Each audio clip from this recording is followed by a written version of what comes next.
नमस्ते। आज बात करते हैं उन एआई टूल्स की जिन्हें हम रोज इस्तेमाल करते हैं। आखिर ये बने कैसे? इसकी कहानी शुरू होती है जनरेटिव एआई से। तो आखिर ये है क्या चीज़? चलिए समझते हैं।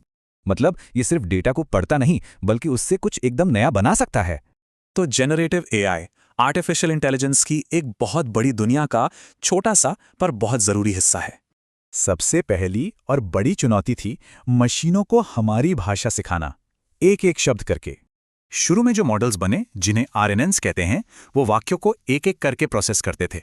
पर इनमें एक दिक्कत थी। लंबे सेंटेंस में ये भूल जाते थे कि शुरू में क्या कहा गया था। मतलब मेमोरी प्रॉब्लम।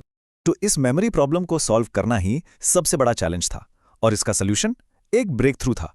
इसे नाम दिया गया अटेंशन मैकेनिज्म। इससे मॉडल्स वाक्य के सबसे जरूरी शब्दों पर फोकस कर पाते थे। और बस इसी से एआई को मिली एक तरह की लॉन्ग टर्म मेमोरी, जिससे वो मुश्किल टेक्स्ट भी समझने लगा। तो अटेंशन एक कमाल का फिक्स था, लेकिन असली कहानी तो इसके बाद शुरू हुई।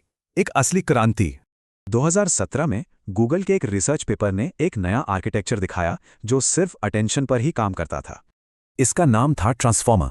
ये धीमे आरएनएन्स जैसा नहीं था, ये सारे शब्द एक साथ प्रोसेस कर सकता था, मतलब सुपर फास्ट। ये एक असली गेम चेंजर था। इससे मॉडल्स अचानक बहुत ज्यादा तेज और पावरफुल हो गए और यहीं से एआई में एक विस्फोट हुआ। तो अब इस पावरफुल आर्किटेक्चर के साथ रिसर्चर्स के हाथ में एक जबरदस्त रेसिपी थी। तो क्या थी ये एलएलएम रेसिपी? पहला, इसका इंजन ट्रांसफॉर्मर। दूसरा, इसका काम बस अगला शब्द गेस करना। और तीसरा, इसका फ्यूल, इंटरनेट का सारा डेटा। इसी सिंपल काम को जब बड़े पैमाने पर किया गया तो कमाल हो गया। और इसी कॉम्बिनेशन से बने पहले लार्ज लैंग्वेज मॉडल्स यानी एलएलएम्स, आज के एआई की असली बुनियाद।